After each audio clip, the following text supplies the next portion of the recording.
Hello, all you vital, relevant homebodies. I'm Lydia Ruth. Welcome to the Manse. And today I have a few things to read to you, but I want to thank you for coming because it's such an honor. It is such a preferable way of having ladies around me, and I only have to get this corner ready, and then you can be comfortable in your home. You don't have to leave your responsibilities, and you can work or play or sit or do whatever you want while you listen. Sometimes I would go to a ladies' day at church and wish that I could have just brought my crochet with me so I could just sit in the and crochet, but that was always frowned on to do something like that when it came to church things. And I still remember the day when the women used to bring their stuff to church and do some kind of handwork while they were listening to the lessons. So you can do that here and nobody will know. And I hope that in whatever circumstances you are in right now, that you are enduring it as best you can, and that in your own home you have great plans for its improvement. I'm quoting, of course, Jane Austen. And so I'll start out today by reading something from, just to warm you up. I do have a lot of relevant things to talk about, but I want to read something from Once Upon a Time by Eric Sloane. I don't know if you remember back in the day, those of you who are vital, but those of you who are young will appreciate this. There was an era, I don't know what decade it was, but people were analyzing, fond of analyzing your life or situations, or excusing themselves from something by saying that they were becoming a square peg put into a round hole. And they would sell, or you could go buy these little things for children where there were holes in it, and you had to put the right size peg in the hole, and it was kind of a toy. And I've been thinking about that for a long time because it always bothered me, because of living on the homestead in Alaska in the 1950s and watching people build their houses out of logs, and they would drill holes in the logs, and they never used nails, I guess because it split the wood, but they would make square pegs and put them in these round holes, and eventually it would all swell together and fit very well. I have some of those pegs that fell out when the old house was taken down, apparently. But I wanted to read to you what Eric Sloane, he writes. These beautiful books are from Dover, or you can get them online, and they're doverpublications.com. And this Eric Sloane, he does such beautiful illustrations, and there's the square peg going into the round hole. And my father's pegs were like that. They were rather, I had a little point on them, and but the rest was square, and I still have them. So I wanted to read to you what he said about it. It made me feel better, because they used it in psychology, and they would talk about how you'd be a square peg in a round hole. In other words, you didn't fit, but that's not true. The square peg did fit in the round hole. So let us read some of this while you get ready. And I want to start, before I read this, preface this with the fact that lately one of the best things I've been practicing has been curb appeal. Just the outside of my house, making sure there's no colored hoses laying around, or buckets, or any kind of chair tipped over out there, lawn chair, and just making it nice curb appeal, because even though it's kind of a wreck on the inside, and I have so much improving to do, I enjoy driving up after the grocery store or an errand or something that I have to go out for, driving up into the driveway and seeing that it's well arranged, and it has good, what I call, curb appeal. In other words, when you go for a walk sometimes in a nice neighborhood, isn't it nice to see some of the way that the areas around the curb in front of a house, the lawn clear up to through the front porch, are so carefully arranged, and they're just so visually pleasing. And so I find that it just makes my heart leap to get out of the car and see how pretty it all is, even though it's just natural things. And the porch is cement porch is kind of corroding and becoming a ruin. But still, it has great curb appeal. Now, let's relate that to getting ready and looking good. And I know it's just an outer thing, and someone might say, well, God looks on the heart, doesn't matter what we look like. But you know that when you see yourself, when you get ready and you see yourself and you fix your hair, don't look at my hair. It's just always, it's never been a really neat situation. It's very frizzy, and for me it's hard to put together. But it's what's in the heart that counts, right? But when you get dressed and you feel nice and you feel like you're wearing something that's pretty and that is cheerful, it does a great deal of good for what's inside of you. It just really is so helpful, your attitude, your mood.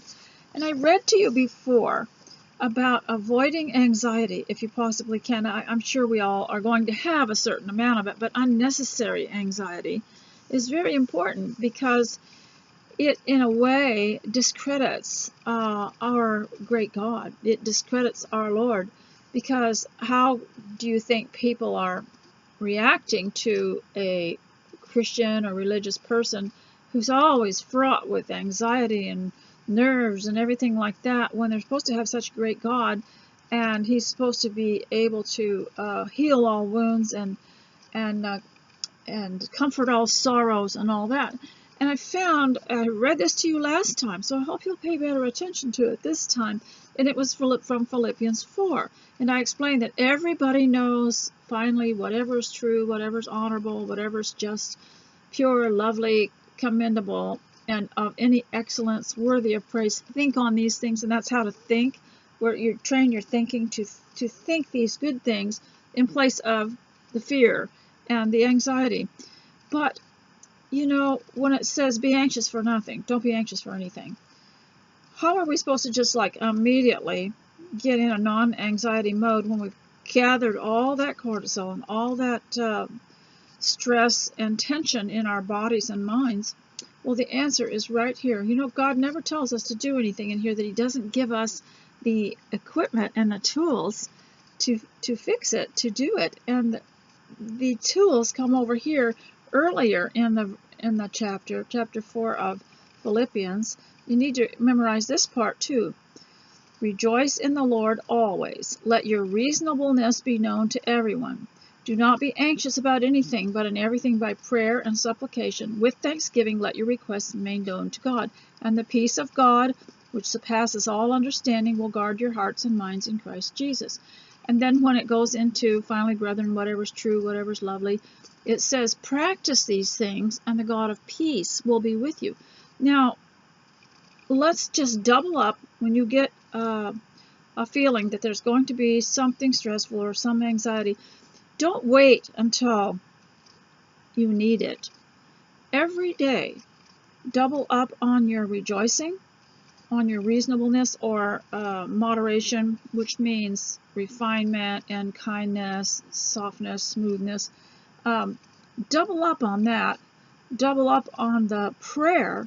Double up on thankfulness. That, to me, there was a man on YouTube years ago that had done a video called Your Brain on Gratefulness.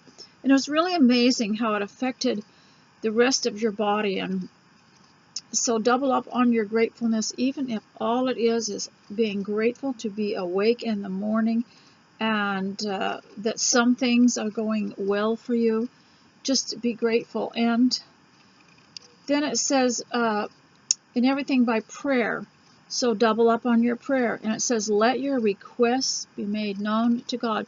We were reading the Lord's Prayer the other day in a ladies' Bible class and decided to analyze it as to what sort of things were done in there. First of all, there was praise, acknowledgement of His holiness. Then there was asking for something. And then there was asking. And then there was a few other things like forgiveness and So you would praise him for something, and you would ask him for something, you would thank him for something. That's a great formula. Just increase it and do it every day before the hard times come, before the stress comes. And you can get through anything if you buffer yourself with that. It's like wearing armor. But the problem is, most of us coast along thinking we're okay.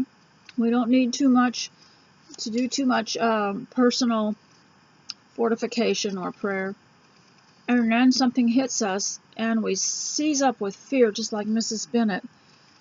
You know, such flutterings in my heart. And we can't get rid of it, and we can't cope with it. So don't wait until the hard times come. But start out every day with this. And the other day, I particularly could not focus on something because of something I had been listening to that struck me rather odd. In fact, it wasn't until an hour after I'd heard it that I started feeling a little upset. But I had not started that day out with my exercises, my stretches, my breathing. Start out your day. If you were my kids and you were my students, I'd have you here, and the first thing we do is start breathing through our noses, because the nose has the filters for the air to get you the right kind of minerals and air in your body. And it's when you breathe through your nose, when I breathe through my nose, it's like having the best ice cream in the whole world, farm fresh made. It was just so pure and lovely. And those of you who are trying to quit eating ice cream and sugar and that sort of thing, that nose breathing is definitely very helpful in place of appetite. I remember on the homestead as children, we ran a lot and we used up a lot of energy. And of course, we were always hungry. We were from a big family. And if you're from a big family, there's never, seconds and thirds and everything. You get what you get, and you try to get it before someone else gets it. And so we would breathe and fill up our stomachs and act like we were full. I don't know if any of you have experienced that, but increase these things, and here's the promise that goes with it. Here are the ingredients: rejoicing, gentleness, prayer, thanksgiving, and then thinking on things that are true and lovely. Whenever there is a fear that comes into you in the home, homemakers are pretty much on their own, and fear can come upon them pretty quickly because they don't have a group around them reassuring them that everything's going to be okay if you follow this route, or if you do it this way, or you go 4 years into this subject and that. Every moment you have to learn to trust in the Lord, because you're going to be watchful for your children, for your marriage, for your house. You don't want to, end up under a bridge, as they said. And so these things are so important, to substitute the good thoughts when you have an anxious thought. I wanted to please to read that to you again, because following this, the rest of Philippians 4, it's just a treasure trove. And when you read Philippians 4, you will say to yourself, I have found a treasure. And here is one of the things towards the end. It says, I have learned in whatever situation I am to be content. I know how to be brought low, and I know how to abound.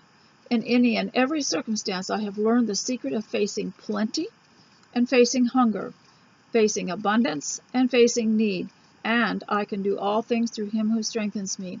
So this confidence is absolutely wonderful. And even if you can't quite achieve it and you don't believe it, just read it. And my mother-in-law used to say, you don't have to understand everything you read in here, but you do have to know what it is, and you do have to do it. And so this is just such a rich chapter. It's easy to understand, and if you're raising children, they will love verse 8, where it talks about all the things that are lovely and good, and then you can ask them, what is the difference between lovely and unlovely? And you, as a mother, wife, or just a homemaker that doesn't have anyone yet, make yourself easy to get along with. Make yourself easy to live with. Work on your character, and make yourself a pleasant person that is non-contradictory, non-argumentative, and just pleasing to be with. And remember, Mr. Gibson said of Mr. Hamley? He said, what is this Cynthia like that his son was engaged to? His son Roger was engaged to Cynthia, who was the stepsister of Molly. And, you know, Molly was kind of a mild person that was just kind and helpful. And Cynthia was all bouncy and excited about life, but rather self-absorbed. He said, I don't know anything about Cynthia, he said. And he was rather disturbed to learn that Roger had engaged himself to her because he hadn't told him yet. And Mr. Gibson had to reveal it. He said, I don't know anything about her. What is she like? Is she like Molly, who's friendly and easy to get along with? And so make yourself a pleasant person to live with. You know, you might end up alone sometime, and you want to be good company for yourself. So if you want to be able to be happy, then you're going to have to work on your character, and there's all different ways to do that. And one of the things we learned in a class years ago is make a list of all the things you'd like to improve about yourself. And that's very helpful because then you can start working on it. And of course, I've given you lists in scriptures of things you can work on, and as far as improving your character. But you want to make sure that you'll be able to live with yourself. If you ever get left alone, or if you are alone, you want to be good company for yourself. And if you can't stand yourself, then you have to work on some things. And the more that you try to align yourself with the Word of God and develop that character that's mentioned in it throughout it, the happier you will be and the more content you will be. But if you are argumentative, critical, and controlling, I mean overly critical, we all have to discern. Yes, we are all supposed to level good judgment, righteous judgment, that sort of thing. But we're talking about unnecessarily disrespectful, argumentative, contradictory, you know, these people that no matter what you say, if you said the sky was blue, they would disagree. So I said all that to talk about the curb uphill, and then of course you have to work on the inside. And so the inside of you would be your character, the outside would be your appearance, and you do that to give a good start for your homemaking, a good start. And also it's a good example for your children. Now, one thing about the children is that a lot of us thought, well, we should have help, and our grandmothers should help us, and our mothers should help us, and somebody should help us, and we just can't seem to get all this done, and here are the children. I would take my children around with me. All right, now we're going to clean this room. Now we're going to do this. Now we're going to do this. And they did everything I did, and I had a little broom for them and a little dustpan, and I had a little laundry basket and a cart and just all the things you would need to play. And the boys had things too, or they could just play with something they liked in the room that I was in, because sometimes they might not be doing it with you, but they're absorbing something. This is a very important time. So if you think you need help, just take your children around with you. You don't have to get a sitter or help if you need to do something, because you can take them with you. And even when I was taking a shower and I had a baby, I'd take the bassinet in there and just take a real quick shower, and I had a see-through shower curtain so I could tell what was happening. And so there are ways of getting along by yourself. Now I want to talk about the state of being thankful, because what is the state of being? Because it was talking about with thanksgiving and being thankful, and how this is so important for the home and so important on your heart, because you'll do a much better job at home, and you'll be happier with your little house. You'll be happier with your responsibilities. And so I wanted to find out what is the state of being, and that is a grammar lesson also. What is a state of being? When it says be something, that's a state of being. The state of being. And you can look these things up yourself. And it is an experience that you're currently having, a state of being. And it identifies who or what the noun is or will be. Be thankful. What are the examples of the state of being? And one is the word be. The word be is in it. Be thankful. So the state of being thankful is so important, even on the worst, when you feel the most contrary, when you feel the most anxious. Just double up on your thankfulness. And one thing that ladies have found is these new little scrap journals, these new little junk journals, whatever, are very, very calming and very reassuring, because you can do things that are very calming and pretty. You're working with your hands, and the beauty of the pieces you're using are just feeding your mind. And they used to do that in the olden days, but somehow don't do it anymore. And one of the things that used to be done that I think we've kind of given up on is taking naps or having a lie down. No one tells the homemaker to do that. But years ago, when you were a homemaker, people would remind you, make sure you have your lie down during the day. Make sure, and it's amazing, it really does refresh and revive. You might think you just can't go on, you're not going to get anything done today, laying down for 20 minutes, and then your body says, I can't stand it anymore, I've got to get up. So I want to read a little bit more about the square peg in the round hole, okay, and what that does. And maybe you can allude to it sometime when someone's telling you that it's just not a good fit if you decide to be a homemaker. But as we notice with this peg, it eventually molds into the wood.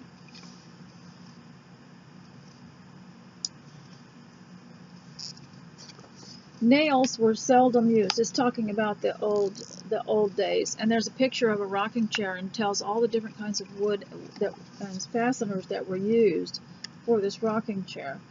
And it was talking, this is a chapter on trees, and it says nails were seldom used, not because of a scarcity of iron, but because driven metal usually results in splitting the wood. Trunnels, which were tree nails, trunnels, or wooden pegs became part of framing, giving and taking gracefully with each weather change. No early builder would think of using metal nails to put a house together. Instead, he chose the proper wood for pegs that favor the kind of wood used in that particular frame. They all were familiar with what kind of wood worked with what. They even knew what kind of wood burned better for heat. In time, the beams and their fastening pegs would exude sap and weld themselves together, always breathing with the changes of weather without splitting. Fascinating, isn't it? Pegs, that might explain why some of the log houses still stand, because of the materials and how they use the natural things together. Is fascinating that the pegs were put in and then the sap served as glue. Pegs were often driven into their holes at a slight angle, or a squarish peg was driven into a round hole, so that the squeezed peg soon became an integral part of the framework, something a nail, of course, could not do. He had a picture of it here somewhere. Where water is involved, wood actually outlasts iron. Sunken anchors will in time rust and decompose, while the actual wooden vessel still remains intact. Fascinating. Recently, when some modern iron sewer pipes had rusted and fallen apart in New York City, digging disclosed wooden sewer pipes that had been put in place nearly 300 years ago. The wood was still in serviceable shape, while the newer iron pipes had rotted away. Water is good for wood. So I wanted to read that to you because of that square peg in a round hole and how important that was. And if you're a homemaker and you just don't think it's a good fit for you, you might just find that all the trials and all the challenges and all the resourcefulness that you have to come up with eventually help mold you into a very creative person and someone who likes the home. The book Home Comforts was written by Cheryl Mendelson, I believe, back in the 1990s. And she said that she had been a lawyer, but her experience as a homemaker had made her realize just how rich and intellectual this job was, and was harder than working outside the home. And she made a very thick book on all the things about the home that she had learned. It was fascinating. And so it reminds us, that even though it might not seem like we can do things, but we really can when it comes right down to it.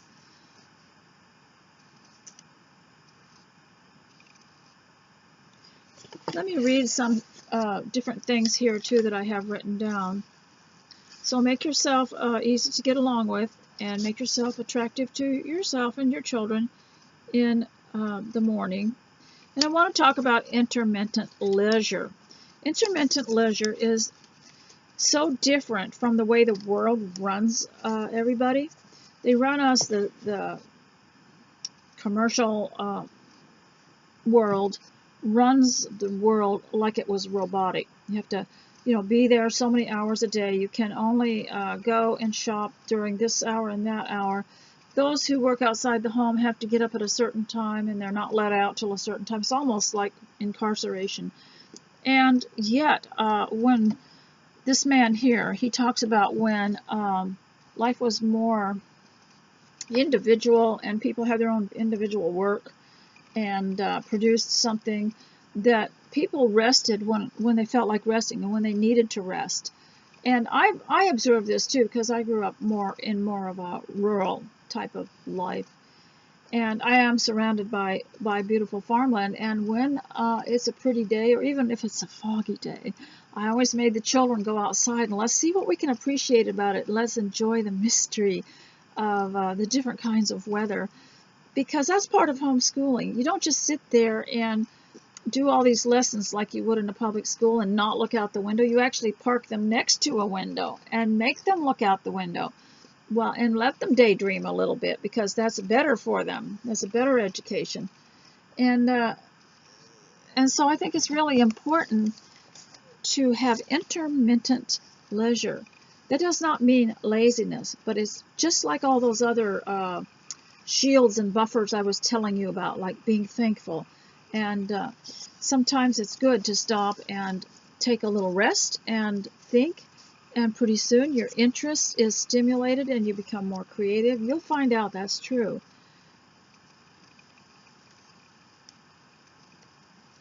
If ever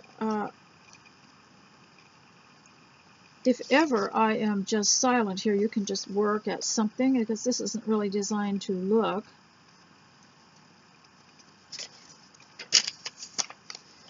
And also, I do have a few notes. I'm going to read something from Molly. I call it Molly, but it's Wives and Daughters, and I'll share with you my teacup. This is one of those corner ruby. What a name. I don't know where it came from, but it kind of goes with the peach color that I'm wearing, or the apricot color I'm wearing. And it's a ceramic tea set. It's so cute. A little leaf there. And it's called Garden Collection, and I got it at Home Goods because I was going to have a garden tea party outside that never took place. So I thought I would just use them in these broadcasts here, because I know you'll appreciate it. And so whatever you choose to drink, let's see, I bought something the other day, and it's a brand that is here in Oregon, and they're the cleverest of people. They sell this brand, and they're always coming out with a new label, a new type of tea. They had Mandarin Mint the other day. I noticed it was new on the shelf, on their shelf. And the box is real interesting. And my clever son comes to visit me. He's the one that's almost 50.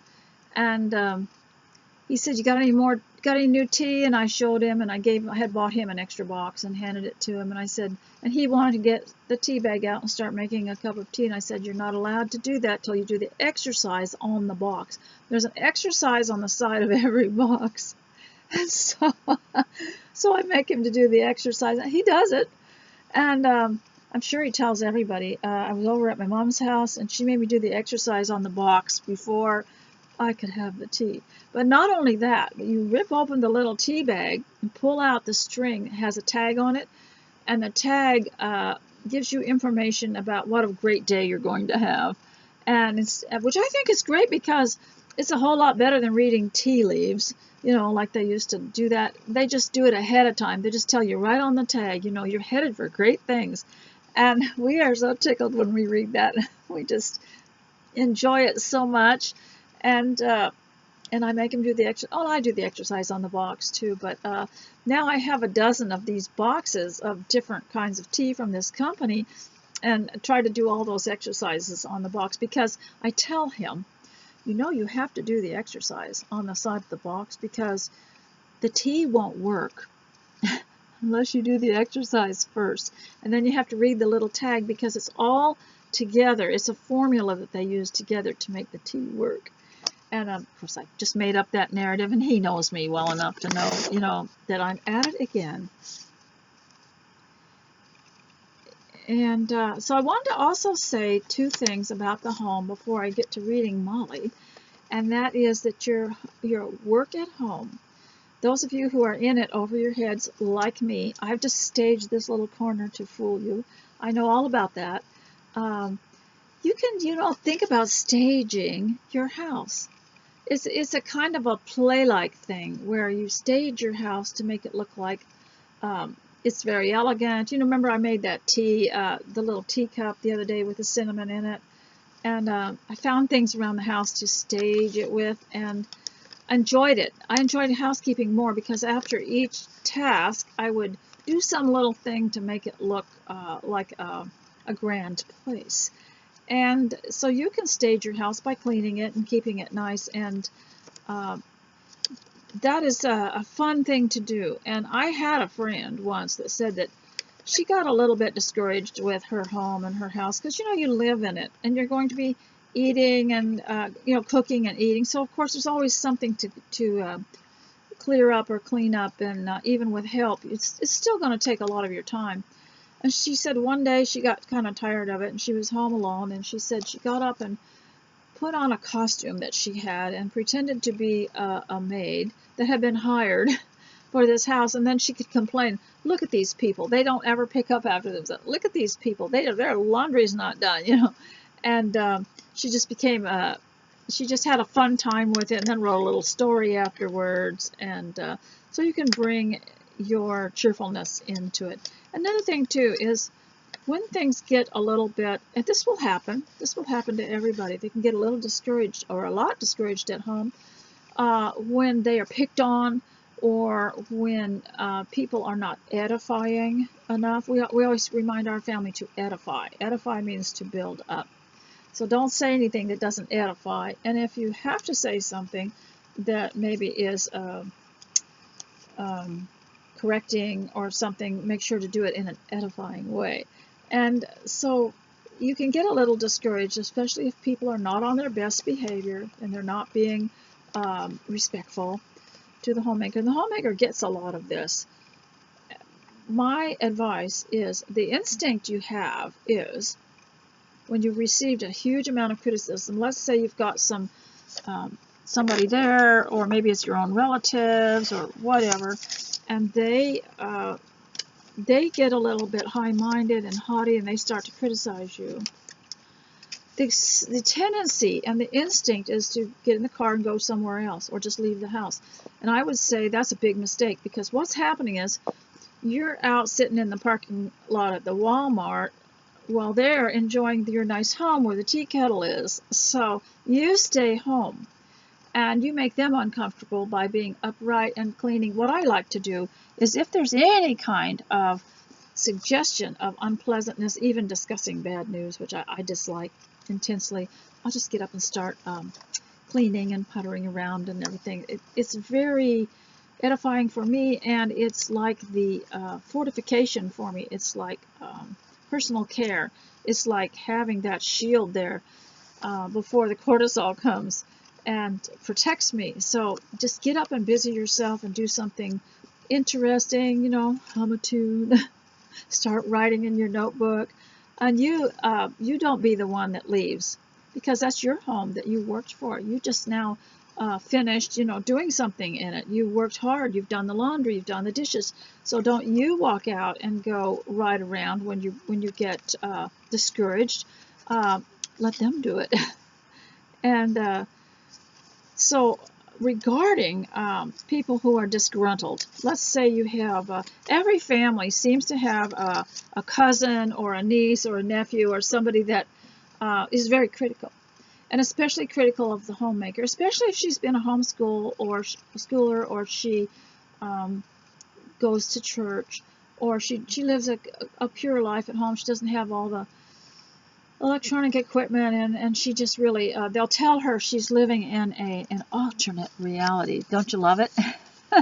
They're living in someone's basement, and they accuse the lady of the house and her husband as living in an alternate reality, and even being mentally ill. This is interesting, isn't it? But what you should say to these people who think that you did everything wrong, let's say it's maybe one of your older children that somehow mingled a little bit with the attitudes of the world and started to compare and started to accuse you of raising them wrong. Well, that's beautiful, isn't it? You could do a lot with that. You could have a little bit of fun with that. What is it that Mrs. Jennings said when she saw Colonel Brennan? She says, I think I'll play a little joke on the captain, on the colonel. Okay, so I get to thinking about this, and what you could do when someone starts in on you, you say, they'll say, you just didn't do all this right, you just didn't do that right, you didn't raise your family right, and you're living in an alternate reality, you really are mentally ill, you really need to get help, all this stuff, And so what you say is, first of all, I hope that you have done all the preliminary care of yourself. You've done your exercise, you've done your gratefulness, you've written in your little notebook, you have made your list, you've done your prayers, you've bathed and gotten dressed and fixed your hair and face and everything, because that is really a good setup. And if you don't do that, you're not going to do well in handling some of this stuff, because there's going to be criticism of someone who's different than they are. And so what you do is you say, my dear, who was it that said that? Was it in Wives and Daughters, when Mr.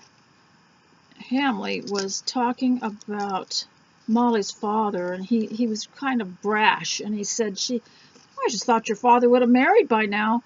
Or I thought your mother was fine. She had such good color, and she just popped off all of a sudden, and it just horrified Molly. And Mrs. Hamley said, my dear, he said to Molly, you mustn't mind what the squire says. He doesn't understand these things. So what you say is, my dear, you make some pretty interesting points. I love that word interesting because it's neutral. Just say interesting. You make some pretty interesting points. I'm always thinking in my head, better watch out or you're going to be a character in my novel. Like Dickens, he always turned people into characters. And he had Miss Flight, and she was always kind of a nervous person going around. She had a bird cage, and it was just, he named people after their character.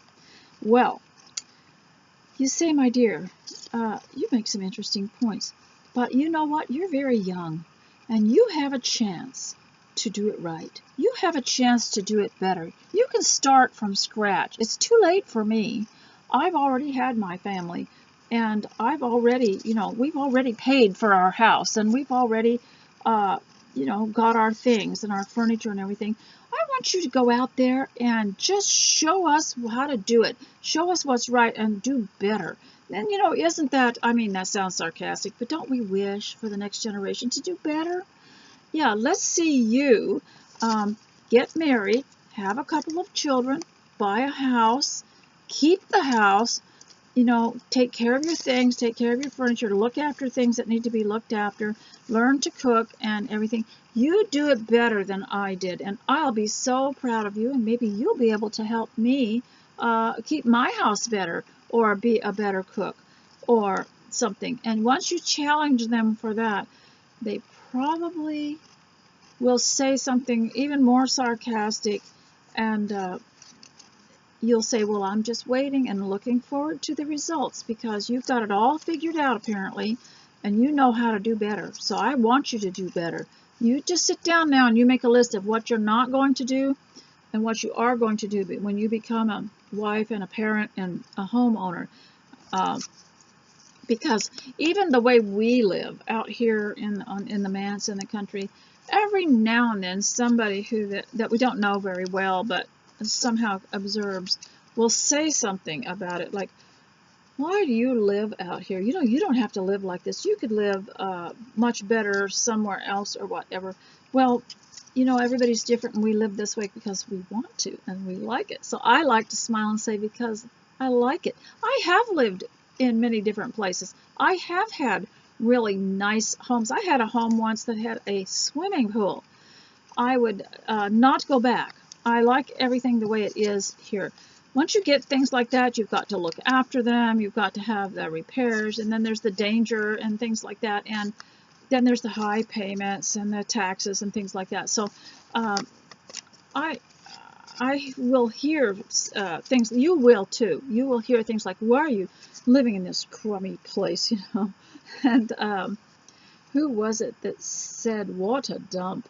I forget who it was in some movie or play, and they'll want to know why you live. Well, you, honey, you do differently. I want to see you do better. You show me. You have the world at your feet. Your world is your oyster, and you can do better. So I want you to make some plans and go out there and just do better than we did. And that may help a lot. I am not promising that. It depends on how difficult people are. And the other thing that I wanted to tell you about limiting your responsibility to do things that you have to do, that the Bible says you have to do, like, let's say benevolence, or like I said, running the home is an act of faith, because you're doing good works, you're helping others to live pleasantly and healthfully. It is a act of worship, in a way, a personal act of worship, and it is a way of gratefulness too. It is showing your gratefulness. It's showing your creativity, and if the young people or people that have never experienced it are criticizing you, then all you have to do is say, well, then you go to it and you show how it's done, and you do better. So this is all very important. They're just some of my thoughts. Don't take them too seriously. I'm just entertaining you, and you may have had some of these thoughts yourself. I'm going to now read from Wives and Daughters, part of a chapter that was not in the series of Wives and Daughters by Elizabeth Gaskell. It was a BBC production, and it was a series of episodes. I think there were 6 episodes, I'm not sure. And I watch them or listen to them while I'm doing grueling jobs that I dislike, because I can pick up something, relaxes me while I work. One of the classes I took when I was younger, a lady was saying, you've got to learn to have a vacation attitude while you work. You relax. You just act like you're in a different place. You listen to something. We used to like to listen to LibriVox or something online, and I've given you links where you can go and listen by yourself. You just have to keep looking back where it says Watch Wives and Daughters on all my posts. And if you're new here, please click the link in the description box under the channel and go to the page on which I've embedded this video, because then there won't be any ads. And you can also see the rest of the pictures and maybe the links. Then maybe there's a poem or something that I might put on there, and maybe some more pictures of the manse. And so I wanted to read this chapter, and it's part of this chapter. And it's called The Widow and the Widower, and it's from chapter 9 in the book Wives and Daughters. And it's about a time, it was not included in the movie, and it's about a time that Mr. Gibson was somehow invited to give someone lunch, and how he just was so inadequate, and they had a kerfluffle in their home, the Gibson home, where one of the cooks had quit or wasn't coming in or something like this. And so Lord Hollingford, I don't know if you remember him. I'm trying to think who he was. Was he the one that said, "I know all about you, little woman," and when she was at that party, Molly was at that party, and he was a man that had scientific dealings. So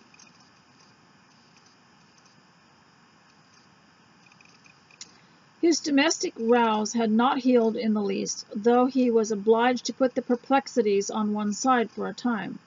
The last drop, the final straw, had been an impromptu visit of Lord Hollingford's, whom he had met in town one forenoon. We don't use that word anymore, forenoon. They had had a good deal to say each other about some new scientific discovery, with the details of which Lord Hollingford was well acquainted, while Mr. Gibson was ignorant and deeply interested. At length Lord Hollingford said suddenly, now talk about being put on the spot, "Gibson, I wonder if you'd give me some lunch. I've been a good deal about since my 7 o'clock breakfast, and I'm getting quite ravenous." Now this falls after he'd had some domestic problems with some of the people that were housekeeping and cooking couldn't come in or had other family problems, and he said, "Could you invite me to lunch?" Isn't that something? We learned not to do that, didn't we? Now Mr. Gibson was only too pleased to show hospitality to one whom he liked so much and respected as Lord Hollingford, and he gladly took him home to the early family dinner.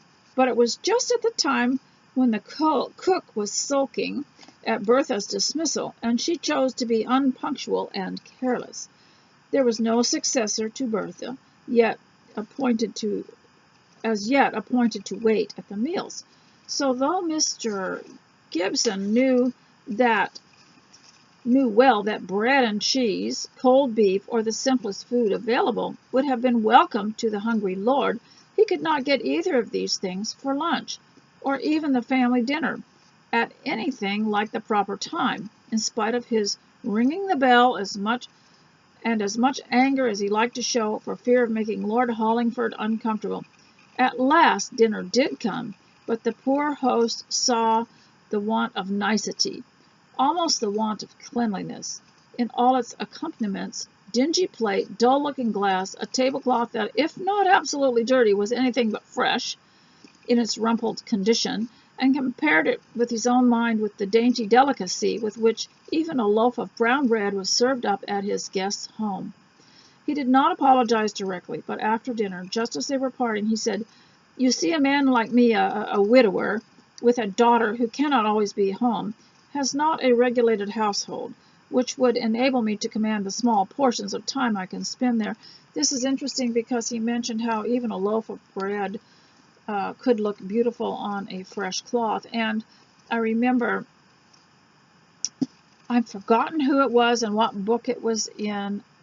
It was probably When Queens Ride By. Remember I read you that story about the lady that was out picking apples, and she was trying to make money, and she wasn't taking care of herself, and she was anxious, and she ran into the lady that stopped by that had a broken down car, was talking to her, about the time that her husband had wanted her to go to work with him, and how she decided not to, and to keep the home fires burning, to keep the house clean and stuff.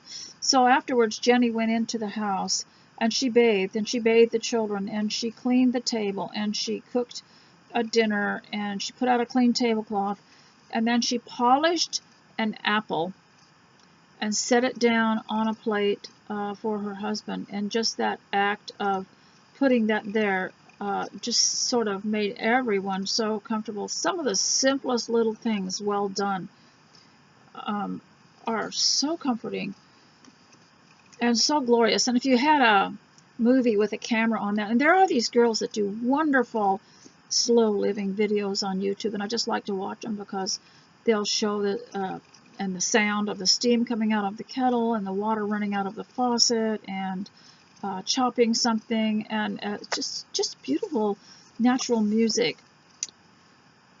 The little things. He made no allusion to the comfortless meal of which they had both partaken, though it was full in his mind, nor was it absent from Lord Hollingford's, as he made the reply. True, true. Yet a man like you ought to be free from any thought of household cares. You ought to have somebody, Gibson. How old is Miss Gibson? 17. It's a very awkward age for a motherless girl. Yes, very. I have only boys, but it must be very awkward with a girl. Excuse me, Gibson, but we're talking like friends. Have you never thought of marrying again? It wouldn't be like a first marriage, of course, but if you found a sensible, agreeable woman of 30 or so, I really think you couldn't do better than to take her to manage your home and to save you discomfort. And besides, she would be able to give your daughter that kind of tender supervision which I fancy all girls of that age must require. It's a delicate subject, but you'll excuse me for having spoken frankly. Mr. Gibson had thought of this advice several times since it was given, but it was a case of first catch your hare. Where was this sensible and agreeable woman of 30 to be found? No, not Miss Browning, nor Miss Phoebe, nor Miss Goodenough. Among his country patients there were two classes of pretty distinctly marked people: farmers whose children were unrefined and uneducated, squires whose daughters would indeed think the world was coming to an end if they were to marry a surgeon. But the first day on which Mr. Gibson paid his visit to Lady Cumnor, he began to think it was possible that Miss Kirkpatrick was his heir. He rode away with slack rein, thinking over what he knew of her, more than about the prescriptions he should write, or the way he was going. So that's how that story leads up to his visit to Miss Clare. I thought you would enjoy that. Let me see if I have one more thing, and then we will quit, and hopefully you'll be on your way to a grand day. And wanted to tell you about a lady named Mrs. Campbell. Now, this is a story that my friend wrote, and she sends me these little cards with chapters on them about this lady named Mrs. Campbell, who found herself a disappointed young woman, and living alone and having to fend for herself. And of course she's out in the country, and this story always tells her thoughts while she's pegging up the clothes on the clothesline, or while she's bringing them in, or while she watches something in flight. And the descriptions are lovely.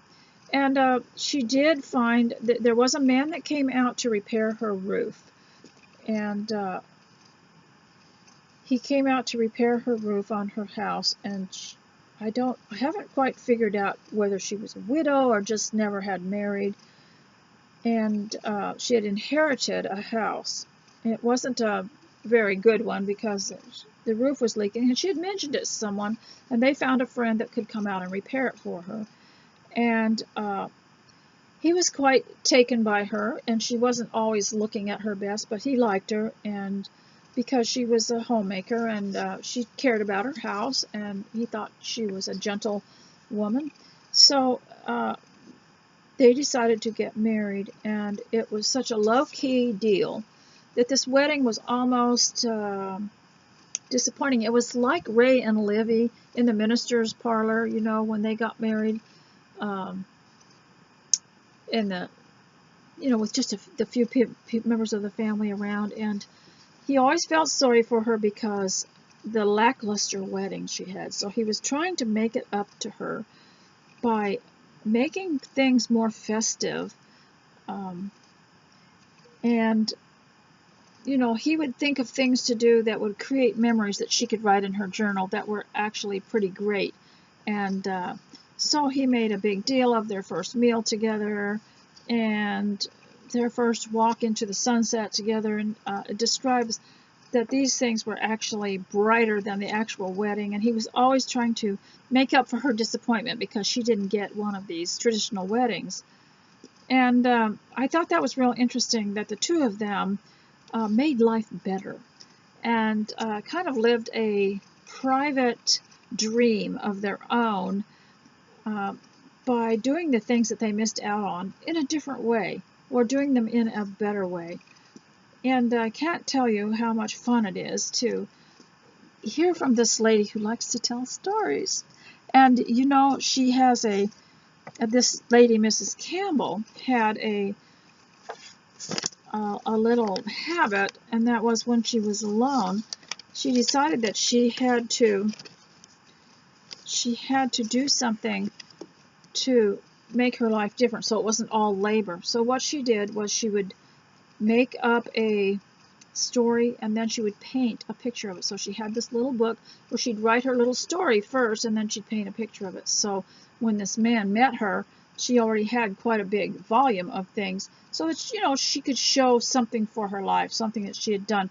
You know, when we cook, or we do laundry, or we hang out the clothes and stuff, that stuff has to be done all over again. And that's why I think it's really important to have a pastime and a leisure, to have a habit of intermittent leisure, because your leisure time, if it's creative, if it is painting, or if it is writing, or if it is sewing, or if it is, well, something that gives you a lot of peace, probably have more to show for it. And that's one of the reasons I like to sew, is you've got something that to show for it, and it will last quite a while. And meals are real creative. I love to learn to prepare food different ways, and I'm always looking for something different to make it interesting. But of course, when it's over, it's over. Unless you're taking pictures, it doesn't last. And so I think that's very important to also ask yourself, have I done something creative today? Even if all it is rearrange a little end table, or you know, done something, set out something that's different. And so, ladies, I know that you're busy, and that you have a lot to do, and I hope that this has been in some way entertaining and valuable. I've enjoyed visiting with you today, and it's such an honor to have this little extra. It's a leisure job for me, because I get to sit still for a little while, get off my feet, and talk to you. And I hope that you're all doing well, and I hope that you will stay close to Christ. And so God bless you. I love you, and I'll see you next time. Bye.